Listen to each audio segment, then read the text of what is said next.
उसी को मारने के लिए वो एक श्रापित गांव में जाता है जहाँ राक्षस बच्चों को खाया करता है। मंकी किंग गांव वालों से कहता है राक्षस को मारने के बाद मुझे सिर्फ अपनी तारीफ चाहिए जो गांव वालों के सामने होनी चाहिए और मैं उस राक्षस को मार दूंगा। मंकी किंग देखता है कि राक्षस बच्ची को खाने वाला है, इसलिए वो जाकर बच्ची को ही मार देता है और हमें बाद में पता चलता है कि वो छोटी बच्ची ही राक्षस है। वो अपने असली रूप में आकर मंकी किंग से लड़ने लगती है जिससे पूरे गाँव में आग लग जाती है। मंकी किंग उस राक्षसी से कहता है कि अगर तुमने मेरी छड़ी 2 मिनट के लिए पकड़ ली तो ये छड़ी तुम्हारी। लेकिन छड़ी को राक्षसनी जैसे ही हाथ से पकड़ती है तो छड़ी शक्तिमान बनकर तुरंत ही राक्षसनी को जमीन के अंदर समा देती है। राक्षसनी नीचे फंस जाती है और मंकी किंग की जीत होती है। वो बच्चों को तो बचा लिया था लेकिन पूरे गाँव का नामो निशान मिटा दिया था और अब उसकी झूठी तारीफ होती है। ड्रैगन किंग जो समुद्र का देवता है वो मंकी किंग को खोजते हुए उस श्रापित गाँव में पहुँच जाता है। मंकी किंग को सभी गाँव वाले मजबूर होकर उसे झूठी इज्जत से सम्मानित करते हैं। गाँव वाले कहते हैं अब तक तुम्हें लेने के लिए अमर जीव आए क्यों नहीं, लेकिन तभी वहाँ ड्रैगन किंग पहुँच जाता है अपनी छड़ी लेने जो बंदर के पास है। ड्रैगन किंग को पता चलता है कि ये छड़ी अपने मालिक से बात भी करती है, लेकिन ड्रैगन किंग की चमड़ी सूखकर पापड़ होने लगती है जिससे वो फिर से अपने बाथ टब में जाता है जिसमें थोड़ा पानी है।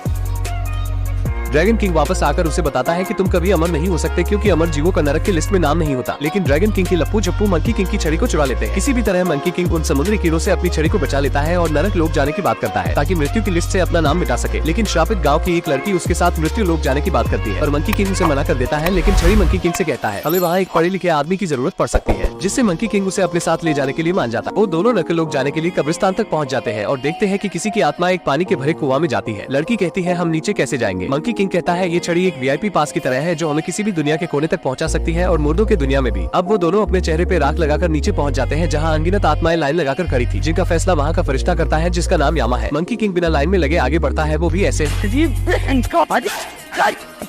आगे जाने पर मंकी किंग को पता चलता है कि यहाँ कोई जीवित आया तो उसकी मौत पक्की है, इसलिए वो अपने साथ आई लड़की को चारा बनाता है। वो अपने थूक से उसके चेहरे पर लगे राख को मिटाता है और सभी को बताता है कि ये बिटिया जीवित है और लाइन तोड़कर सबसे आगे आ चुकी है चीटिंग करके। इतना कहने पर सारी आत्माएं उसे घेरने लगती है और मौत का फरिश्ता भी उस पर गुस्सा करता है। लड़की बताती है मैं अभी मरी हूँ। मौत का फरिश्ता पूछता है कैसे मरी तुम। लड़की बताती है मैं एक पहाड़ से पानी में गिरी जिसमें बिना दांत वाली शार्क थी और मेरे ऊपर एक घर गिरा और मैं डूब कर मर गई। नोट मंकी किंग के पास पहुँच जाती है जहाँ सभी के नाम के साथ मौत की तारीख की किताबें होती है और तभी वहाँ यामा आ जाता है उन दोनों की सूचियां लेकर। ये देखकर बंदर थोड़ा खुश होता है, इसलिए क्योंकि अब उसे इतनी सूचियों में से सिर्फ एक सूची ढूंढनी नहीं पड़ेगी। यामा मौत का ठप्पा लगाता है जिससे उसके कई सारे अवतार प्रकट होते हैं मंकी किंग को मारने के लिए। लेकिन मंकी किंग की छड़ी उसे भी अवतार बनाने का आइडिया देता है। वो अपने बालों को तोड़कर कई सारे अवतार बना लेता है। आखिर में मंकी किंग को असली यामा मिल जाता है और उसकी बुरी तरह से धुलाई करता है और लड़की को उसके टकले से दोनों सूची मिल जाती है। वो मंकी किंग को बताती है कि तुम्हारा कोई परिवार नहीं है। वो थोड़ा उदास तो होता है लेकिन मृत्यु सूची से अपना नाम मिटाने के लिए जैसे ही सूची लेने जाता है तभी यामा ग्रेविटी अंडू बंडू पोर्टल खोल देता है जिसमें वो सारी चीजों को खींचने लगता है। लेकिन मंकी की छड़ी उसे बचा लेती है और मंकी लड़की को बचा लेता है। उसके बाद वो अपनी छड़ी से उसके जादुई छड़ी को तोड़ देता है और उससे ही अपने मृत्यु की लिखित उम्र मौत के शब्दों को मिटा देता है, जिससे मंकी किंग अमर हो जाता है और यामा का फट के 4 हो जाता है और वो जेड एम्परर को वीडियो कॉल लगाता है। यामा जेड एम्परर से कहता है मेरी मदद करो, ये हरामी बंदर नर्क में घुस आया है। लेकिन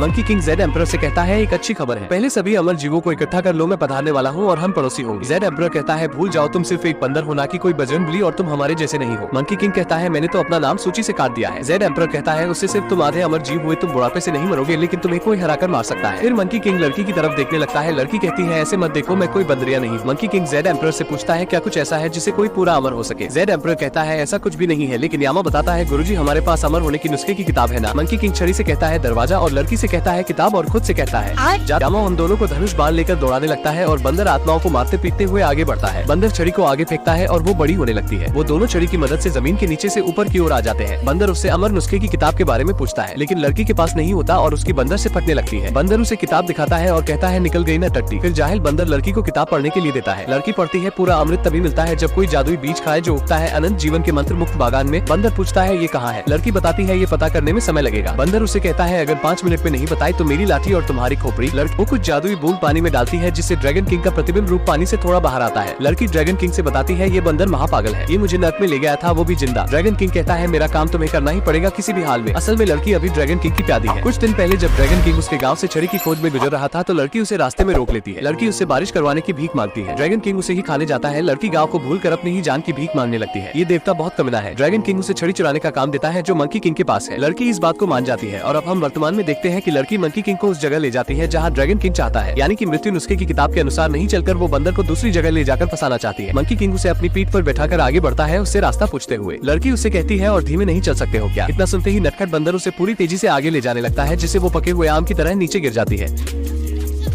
लेकिन मंकी किंग इस बात से अनजान होता है। जब वो आखिरी पेड़ पर पहुंचता है तो पूछता है हमें जंगल में जाना है या रेगिस्तान में। जवाब न मिलने पर वो पीछे देखता है और कहता है इतने सारे पेड़। लड़की जिस टहनी को पकड़कर लटकी हुई थी वो भी टूटने लगता है। मंकी किंग उसे पैदल चलकर ढूंढता है, लेकिन जैसे ही वो हाथ फैलाता है किस्मत से लड़की उसके ही गोद में गिरती है। मंकी किंग कहता है तुम कहाँ से टपकी। लड़की उसे कहती है तुम महाचुतिया हो। मंकी किंग कहता है शक्ल की भी तारीफ करो। लड़की कहती है शक्ल और अकल दोनों गधे जैसे है। दूसरी तरफ ड्रैगन किंग अपने चमचों से कहता है मैं एक ही फलों के पेड़ में जहर डाल सका, और जैसे ही मंकी किंग उसे जादुई बीज समझकर खाएगा वो सीधा नर्क लुक जाएगा। वो एक लाइट की रोशनी को उस पेड़ की ओर करता है जिसमें जहर है, लेकिन ड्रैगन किंग के चमचे से वो लाइट गिर जाती है जिससे वो दूसरे पेड़ की तरफ रोशनी को कर देता है। मंकी किंग वहाँ पहुँचता है तो ड्रैगन किंग के दोनों चमचे उसे बताते हैं हम यहाँ के रखवाले हैं, और वो उसे लाइट वाले पेड़ से जादुई फल को खाने के लिए कहते हैं। मंकी किंग तुरंत उस पेड़ के फल को खा लेता है और लड़की से पूछता है क्या मैं अमर लग रहा हूँ। जब मंकी किंग को कुछ नहीं होता तो दोनों चमचों में बहस होने लगती है कि दूसरे वाले में जादुई बीज है। Like for next part.